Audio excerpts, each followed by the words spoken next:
کہا کہ فلاح پانا تمہاری ضرورت ہے، اور فلاح کیسے ہوگی؟ تزکیے سے حاصل ہوگی۔ اور تزکیہ کیا ہے؟ تزکیہ تمہارے باطن کی ستھرائی کا نام ہے، اندر کی پاکیزگی کا نام ہے، تمہارے دامن کی عفت کا نام ہے، تمہارے خیالوں اور سوچوں کی طہارت کا نام ہے، تمہارے طرز معاشرت کی خوبصورتی کا نام ہے، تمہارے انداز حیات کی ندرت کا نام ہے، تمہاری زندگی کا جمال تزکیہ ہے، خوبصورتی تزکیہ ہے۔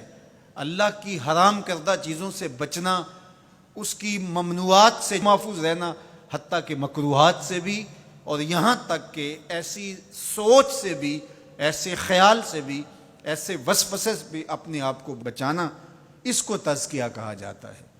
اور اللہ تعالیٰ جل شانہ نے یہاں ارشاد فرمایا قد افلح من تزکا، جس نے اپنے اندر کو ستھرا کر لیا۔ باہر تو مل مل کے سارے ہی دھوتے ہیں، لباس پہ بھی سلوٹ نہیں پڑنے دیتے، اور اپنے بدن پہ ایک ریزہ مٹی کا بھی پڑ جائے تو وہ بھی جھاڑتے ہیں۔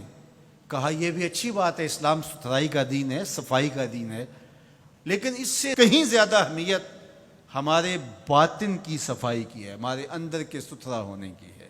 تزکیہ مقصود ہے۔ اب یہ تزکیہ کس طرح ہم حاصل کریں؟ ایک تو اسی آیت کریمہ میں ارشاد فرمایا فذکر اسم ربہ، اپنے رب کا نام ذکر کیا، نام پکارا، یعنی ذکر الہی یہ حصول تزکیہ کا سبب ہوا۔ فصلی، اور دوسری بات ارشاد فرمائی نماز۔ تو یہ تزکیے کا نتیجہ بھی ہے کہ جب اندر تزکیے کے نور سے مالا مال ہوگا تو پھر پیشانی سجدے میں ضرور جھکے گی، اللہ کی بندگی یہ بندے کا مزاج ہوگا۔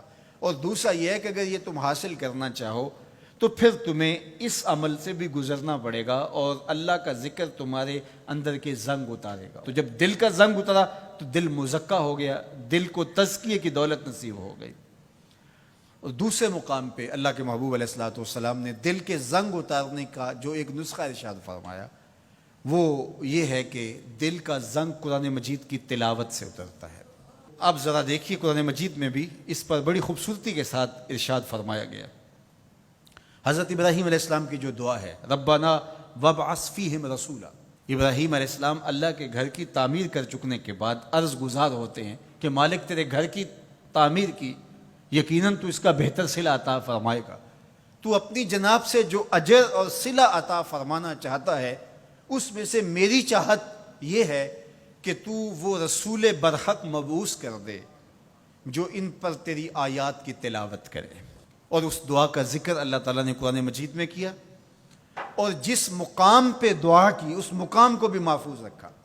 واتخذوا من مقام ابراہیم مصلی، کہا اس کو جائے نماز بنا لو۔ آپ نے حج یا عمرے کی سعادت پائی ہو تو وہاں مطاف سے تو ہر رکاوٹ اٹھائی جاتی ہے کہ طواف کرنے والوں کو کوئی دقت نہ ہو، اور یہاں یہ پتھر نصب کیا ہوا ہے، یا اللہ تیرے گھر کے سامنے یہ پتھر تو نے تو پتھروں سے دور ہٹایا تھا، لیکن اس پتھر کے نیڑے آ کے سجدہ کرنے کا کہا گیا۔ واتخذوا من مقام ابراہیم مصلی، طواف کر لیا، عمرہ کر لیا، حج کی سعادت پائی، طواف زیارت کر لیا، لیکن کہا کہ تمہارا طواف نہیں مانوں گا جب تک 2 رکعت یہاں نہیں پڑھو گے جہاں میرے یار کے قدم لگے۔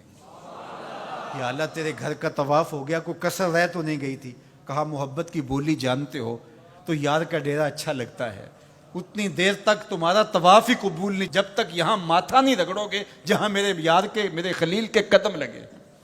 اب وہاں پیشانی رگڑائی جا رہی ہے اور وہاں ماتھا رگڑا جا رہا ہے۔ کہا یہ مقام ابراہیم ہے، یہ عزت کا مقام ہے، اس پتھر کے نیڑے لایا جا رہا ہے۔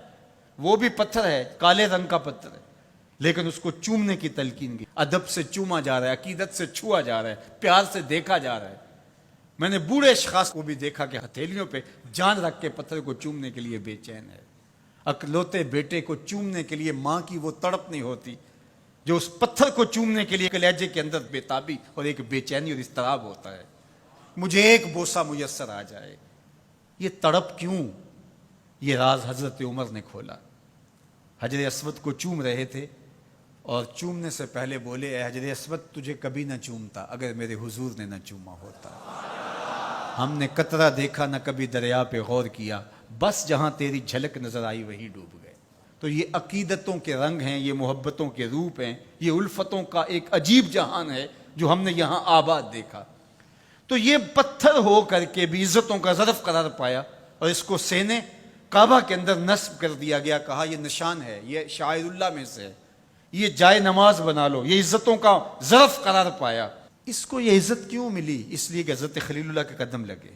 اچھا، کیا حضرت ابراہیم کے قدم ساری زندگی اسی پتھر پہ لگے یا کسی اور پتھر پہ بھی لگے؟ ظاہر ہے یہ سارا علاقہ ہی پتھریلا تھا، ان کے قدم تو جگہ جگہ لگے، لیکن کسی اور پتھر کو محفوظ نہیں کیا گیا۔ اس پتھر کو محفوظ کیوں کیا گیا؟